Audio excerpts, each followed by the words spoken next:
So it's September already and I'm collecting corn that I've grown in my garden myself to inspire a painting of the September full moon, which this time is the harvest moon or the corn moon, sometimes called the hazel moon, sometimes even called the singing moon. And I wanted to give the watercolour a chance to paint the picture itself, for me to try and find the picture within it. So I had a go this month at getting really abstract. I loved all the correspondences, like the browns and the greens and the witch hazel and the pumpkins, and it just made me think of oranges and browns and earth colours, citrine crystals, and that just made me think of a fox and a fox harvesting, jumping out of all of the corn trying to catch a mouse. And I had this image in my mind of a fox leaping in the air and forming the shape of the moon. So I just played with the paint to see if the fox that I had in my head would finally emerge. And I just went on a search for him in the long grass and the freedom of just playing with paint.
And once I'd found the fox, I photographed him and printed him out a number of times so that he could feature in the September spreads for my tarot journal, which you can see me piecing together here. Last month I had loads of space left over from the gratitude section, so I'm not adding a gratitude section in this month. What I am going to do is do a couple of extra moon pages. This is the title page that you see me making here.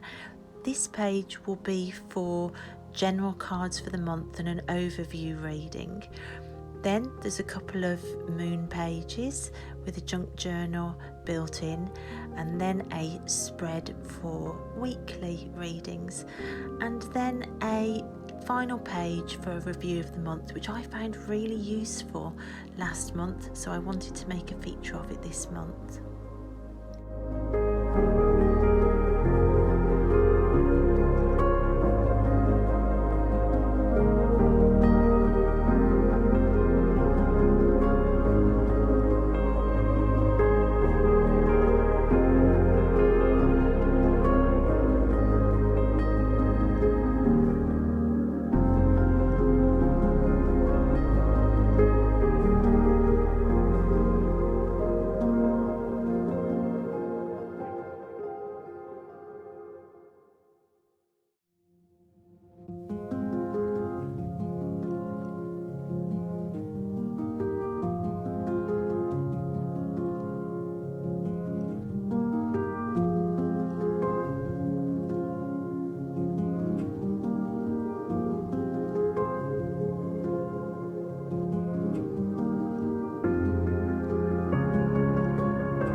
So here you see me flipping back to last month's spreads. You can see there's loads of space in this gratitude junk journal for this month's gratitude as well. But I really enjoy doing it. I just made the book too thick. That section is full. That was for your Find Your Purpose work. So here are the final pages for September. So you've got your title double page spread for general readings and overview cards.